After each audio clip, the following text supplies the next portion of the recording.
विशेष करून केरळ असेल किंवा मुंबई असेल, मोठ्या शहरांमध्ये तरी त्या ठिकाणी कोरोनाचे पेशंट त्या ठिकाणी आढळलेले आहेत आणि थोड्याफार प्रमाणामध्ये त्याच्यामध्ये थोडीशी वाढ पण त्या ठिकाणी दिसते आहे.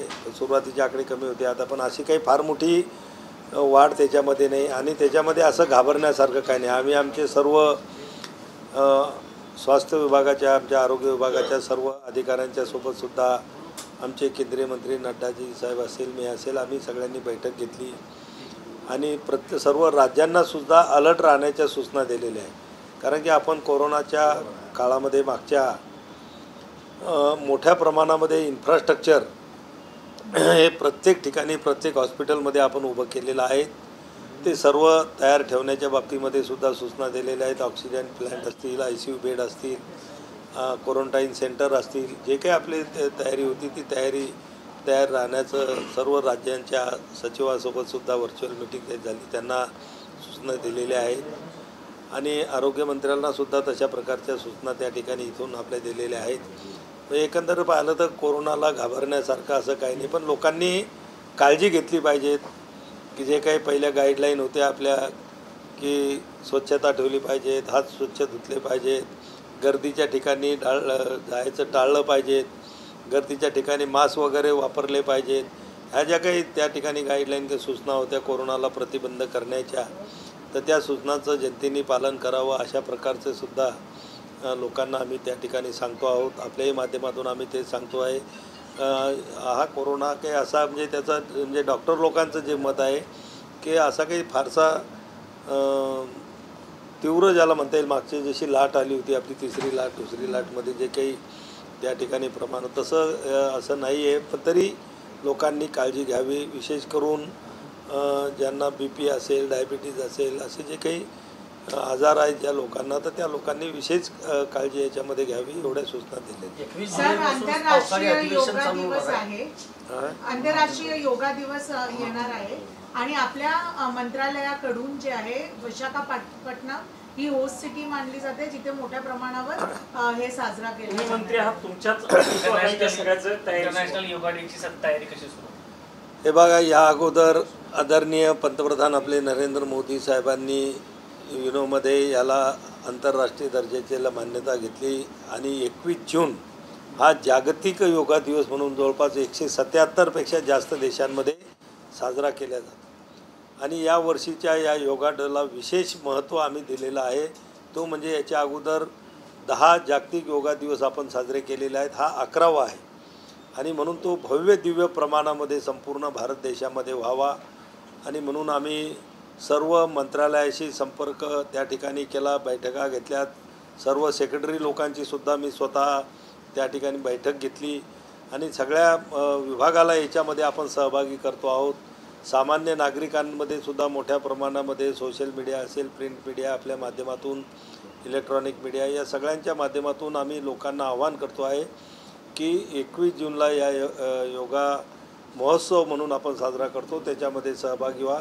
आणि हा योग दिवस काही एका दिवसाचा हा कार्यक्रम नाही, तर आपल्या जीवनामध्ये योगाला त्या ठिकाणी स्थान द्या. दररोज किमान 1 तास तरी आपल्या स्वतःसाठी योगाच्या माध्यमातून द्यावा, असे सुद्धा आव्हान आम्ही त्या ठिकाणी करतो. या वर्षीचा जो 21 जूनचा योग दिवस आहे तो अतिशय भव्य दिव्य प्रमाणामध्ये होणार आहे आणि या वर्षीचा जो आम्ही योग दिवस साजरा करतो आहोत त्यासाठी माननीय प्रधानमंत्री मोदी साहेबांनी जे ठिकाण निवडलेलं आहे ते आंध्र प्रदेशमधलं विशाखापट्टणम या ठिकाणी आम्ही तो साजरा करत आहोत आणि त्याला नाव बी जे दिलेलं आहे त्या ठिकाणाला कार्यक्रमाला म्हणजे आंध्रमध्ये योगांध्रा म्हणून त्यांनी हे केलेलं आहे. आणि तिथल्या CM सोबत बोलणं झालं. तिथले जे सत्यकुमार यादव म्हणून तिथले जे काही आयुष विभाग ज्यांच्याकडे आहे, स्वास्थ्य मंत्री आहेत, त्यांच्याशी माझं आत्ताशी बोलणं झालेलं आहे की त्यांचं म्हणणं आहे की 5 लाख लोकांपेक्षा जास्त लोक मोदी साहेब ज्या ठिकाणी कार्यक्रम करणार आहेत त्या ठिकाणी तेवढी व्यवस्था वेगवेगळ्या ग्राउंडवर त्या ठिकाणी केलेली आहे.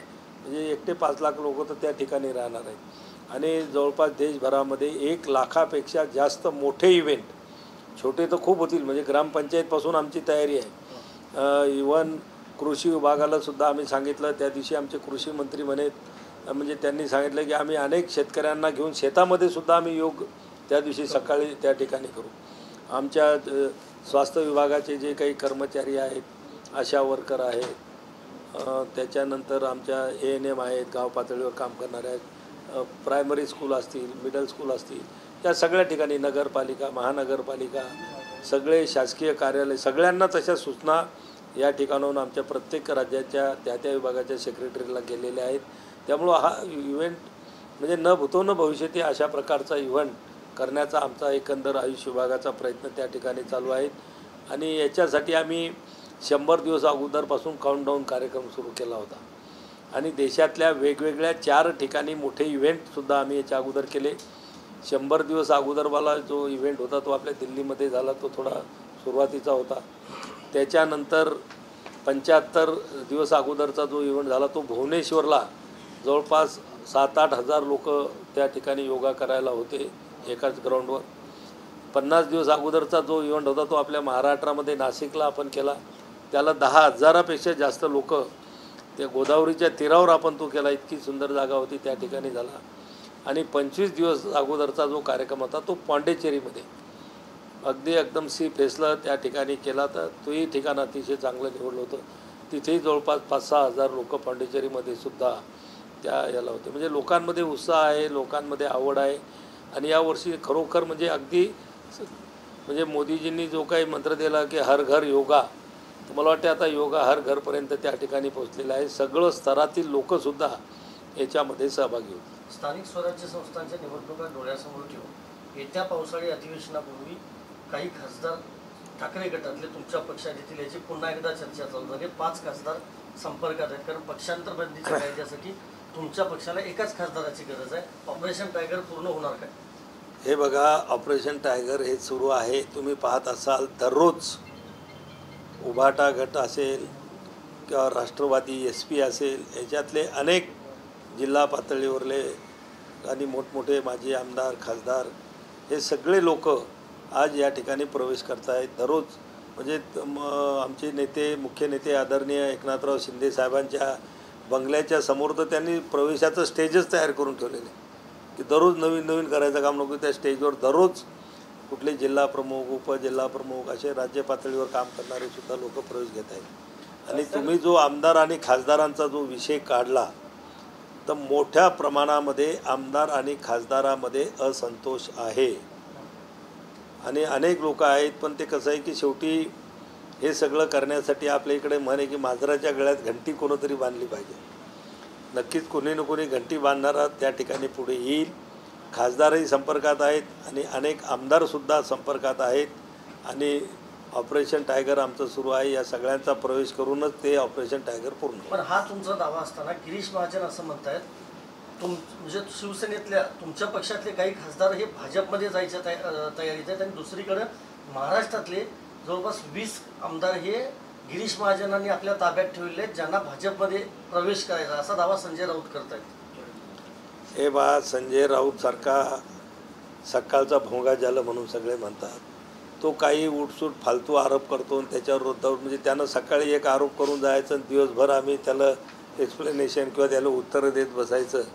तर अशा या वात्रटपणाच्या नादी लागणं काही बरोबर नाही.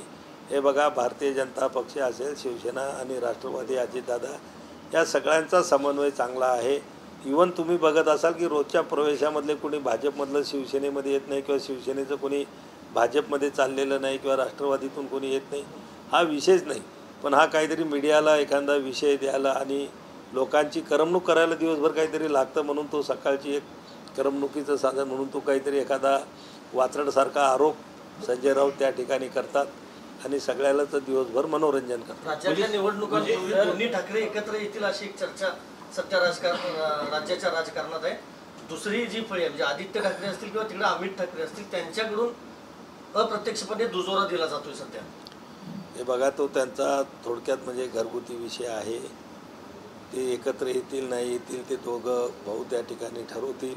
पण एक आश्चर्य वाटते की ज्या लोकांमुळं राजसाहेबांना बाहेर जावं लागलं, ज्या लोकांच्या गाड्या मनसेच्या कार्यकर्त्यांनी त्यावेळेस त्या ठिकाणी जाळल्यात, अनेक ठिकाणी त्यांच्याबद्दल त्या ठिकाणी अनेक वक्तव्य त्या ठिकाणी झालेत आणि तेच लोक आज टाळी देण्याचा प्रयत्न त्या ठिकाणी करत आहेत. आता ते कितपत कोणाला मान्य होते, पण त्याच्यात एक दुसरा पण विरोधाभास आहे की आज उभाटा गटानं 100% हिंदुत्व सोडून दिलेलं आहे.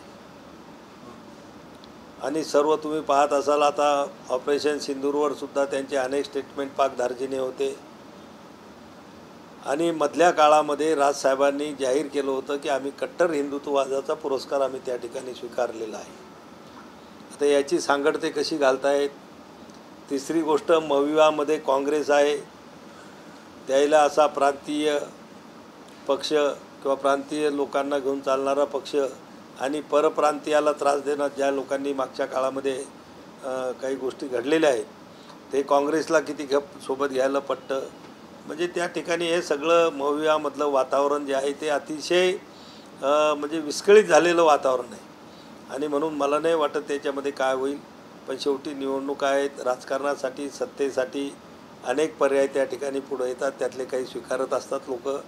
पण एकंदरीत जर पाहिलं तरी ह्या ज्या काही मागच्या काळातल्या भूतकाळाकडे जर पाहिलं तर ह्या सगळ्या गोष्टी कशा जुळून ते दोघं आणू शकतात, आता ते दोघांनाच ते माहिती. शेंडी जानव्याचं हिंदुत्व नाही आमचं असं म्हटलेलं उद्धव ठाकरेंनी, तुम्ही म्हणताय हिंदुत्व सोडलं. हे बघा, उद्धव ठाकरेने काय म्हटलं त्याच्यापेक्षा बाळासाहेबसुद्धा हेच म्हणत होते. आणि म्हणून बाळासाहेबांचं जे हिंदुत्व संपूर्ण देशानं नाही जगाने एक कट्टर हिंदुत्ववादी नेता म्हणून त्यांना मान्यता दिली होती. हिंदू हृदय सम्राट हे नाव, हे शब्द बिरुद त्यांच्या नावामागं लागलं जात होतं.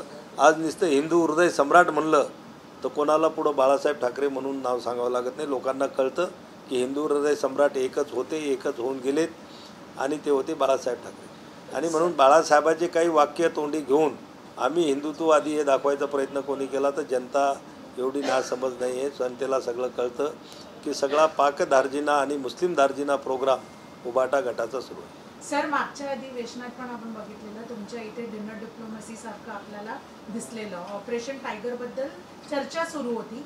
खासदारांमध्ये ऑपरेशन टायगर हे आता परत जे आहे पावसाळी अधिवेशनाच्या पहिले संपणार आहे का?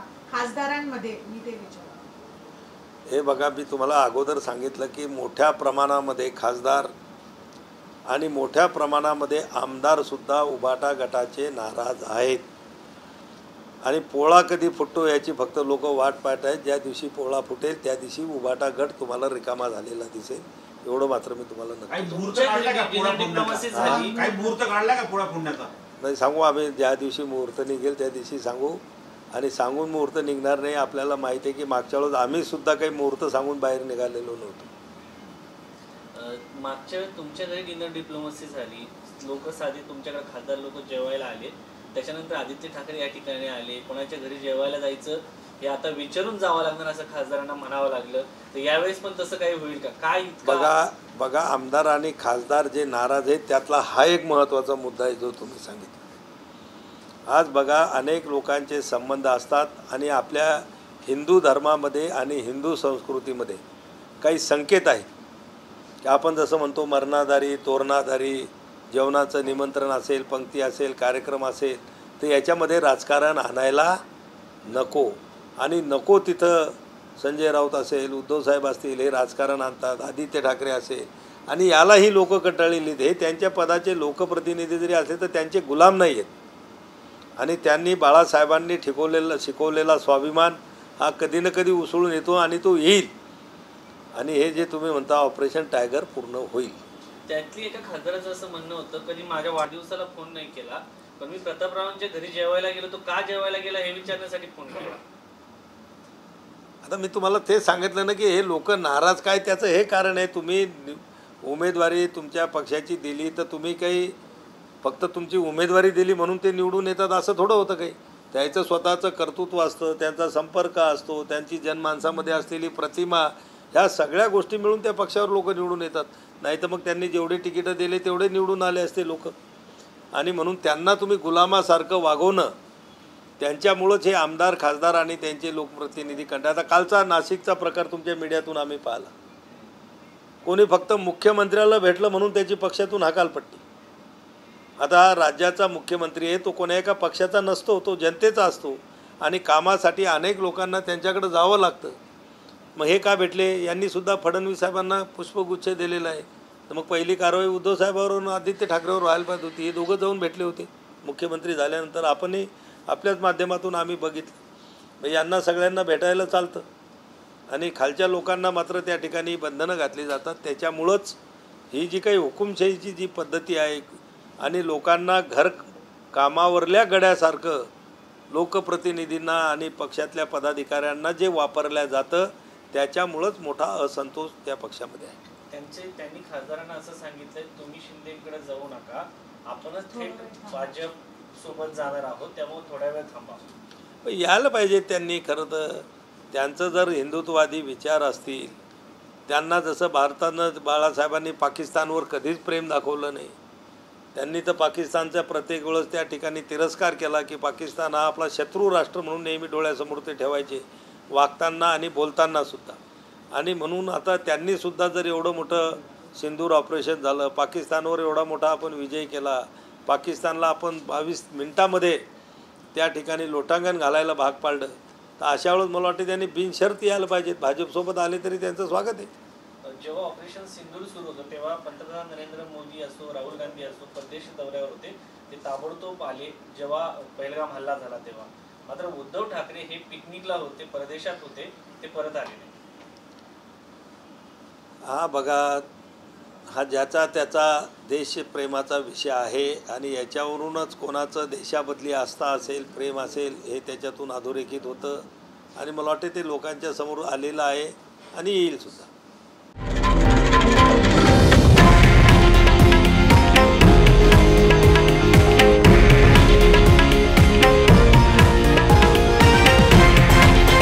हे आहे देशातील नंबर 1 न्यूज नेटवर्क आणि आपण पाहत आहात TV9 मराठी, एकमेव.